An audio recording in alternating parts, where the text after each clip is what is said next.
Another day, another installation ng cabinet. Tara, samahan nyo kami mag-install dito lang sa Vines Residence located at Novaliches, Quezon City. For today's video nga pala, sa condo unit tayo mag-a-assemble. At pagkadating nga namin dito sa location ng customer, agad na rin namin binaba yung mga gamit para maakit na rin namin ito sa unit nila ma'am at para mabuo na rin namin agad. Buti na nga lang, pinahiram din kami ni sir ng trolley para hindi na kami mahirapang magbuhat. At nasa elevator na nga kami para iaakit yung mga gamit dun sa unit ng customer. Thank you nga po pala sir sa pag-assist po sa amin. Kaya sa mga nagbabalak bumili dyan ng cabinet, wag na kayo mag-alinlangan, i-chat kami at magre-reply kami agad. Ditong side nga pala ilalagay yung cabinet. At pagdating nga namin sa unit, meron kaming naabutang kama. Kaya nag-decide na lang kami na dito na lang kami mag-assemble sa labas. Since kailangan dapat nakahiga yung cabinet kapag a-assemble. Kailangan din namin mag-focus sa ginagawa namin para matapos kami agad dahil merong working hours lang na pwede mag-ingay dito sa kondo. Pero syempre kahit ganon, kailangan nating masigurado na pulido yung pag-install natin sa cabinet para walang maging problema. At dito nga sa part na to, tinatacker na yung backboard para hindi mapasukan ng kahit anong insekto sa loob ng cabinet. Kailangan namin magtulungan para matapos to agad. Ang materials po natin is marine plywood laminated with vinyl wrap finish. Ang kagandahan sa materials natin is iwas anay, iwas bukbok at kahit mabasa hindi siya lumulobo.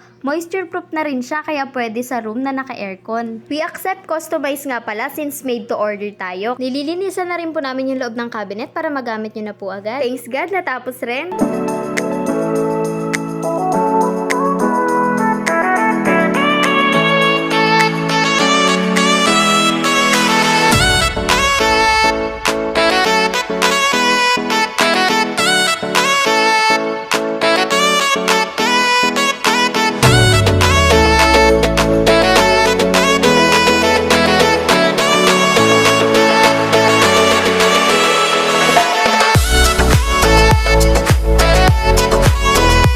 Don't forget to like, share, and follow our page for more updates. At oras na para umuwi. Thank you for watching!